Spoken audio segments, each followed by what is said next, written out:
semuanya. Salam sehat sampurasun. Perkenalkan, nama saya B. Setiasih. Saya guru di SMK Negeri 1 Kuningan. Pada kesempatan ini saya akan menampilkan materi tentang teks anekdot untuk kelas 10. Tujuan pembelajaran: 1. Mendata pokok-pokok isi anekdot. 2. Mengidentifikasi penyebab kelucuan anekdot. 3. Menganalisis kritik yang disampaikan dalam anekdot. 4. Menyimpulkan makna tersurat dalam anekdot. 5. Mengidentifikasi struktur teks anekdot. Apa itu teks anekdot? Teks anekdot adalah sebuah cerita atau kisah yang mengandung sifat lucu.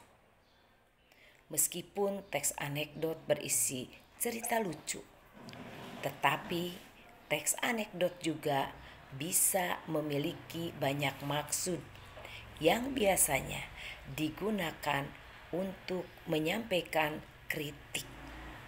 Banyak yang menganggap bahwa teks anekdot merupakan cerita yang berisi rangkaian beberapa kalimat lucu. Namun, kriteria teks anekdot bukan hanya lucu, tetapi bisa menyampaikan maksud penulis. Mendata pokok-pokok teks anekdot. 1. Masalah yang dibahas. 2. Unsur humor. 3. Kritik yang disampaikan. Contoh teks anekdot yaitu yang berjudul dosen yang juga menjadi pejabat. Sekarang silakan kalian baca saja.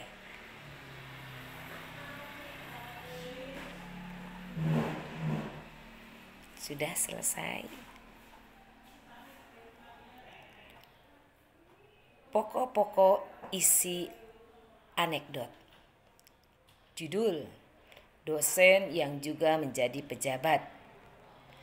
Masalah yang dibahas: dosen yang merangkap jadi pejabat. Unsur humor.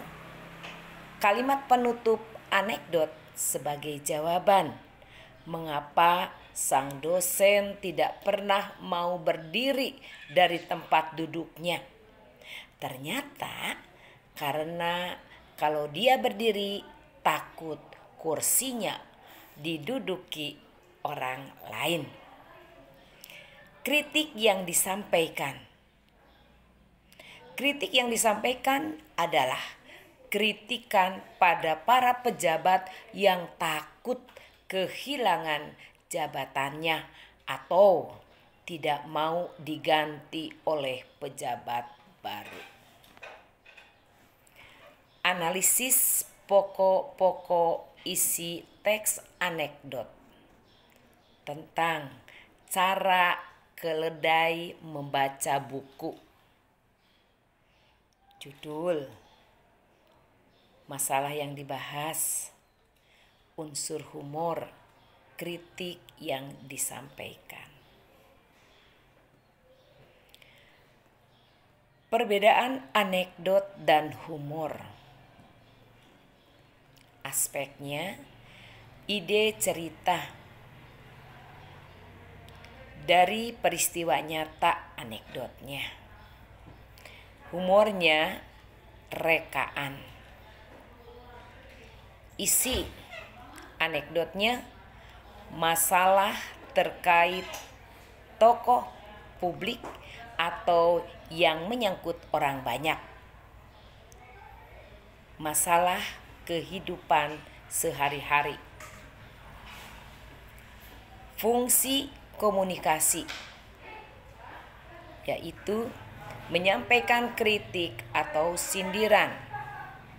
Humornya menghibur. Makna tersirat adalah ada makna atau pesan yang tersirat. Tidak ada makna atau pesan tersirat. Bentuknya dalam anekdot memiliki struktur, sedangkan humor bebas. Struktur teks anekdot. Abstraksi, yaitu gambaran awal dalam sebuah cerita anekdot. Orientasi, pengenalan mulai dari kondisi, latar, atau setting, dan lain sebagainya. Krisis, yaitu ketika puncak masalah terjadi. Biasanya krisis diisi dengan sindiran yang akan ditujukan pada seseorang atau sekelompok orang yang ada di cerita. Krisis adalah suatu anekdot bisa terjadi berulang-ulang, bergantung ceritanya. Reaksi, yaitu tanggapan yang diberikan orang sekitar terhadap krisis yang telah diberikan. Banyaknya reaksi bergantung dengan banyaknya krisis yang ada dalam cerita. Orientasi adalah bagian akhir cerita yang menunjukkan situasi terakhir pada setting cerita. Koda adalah bagian penting yang harus ada di dalam sebuah anekdot.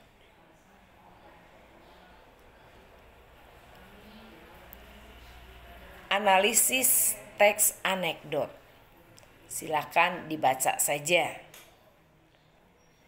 Kita lanjutkan saja tentang ciri kebahasaan dalam anekdot. 1.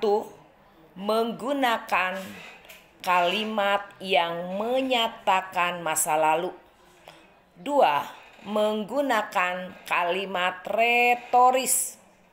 3. Menggunakan konjungsi yang menyatakan hubungan waktu dan konjungsi yang menyatakan sebab akibat.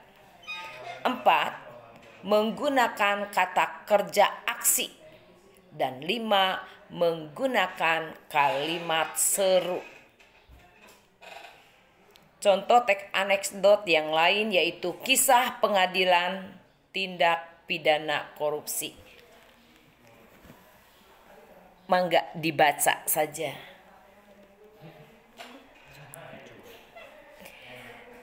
Kenapa deh?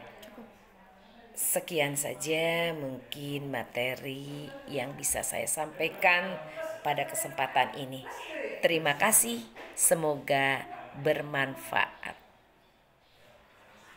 Selamat pagi.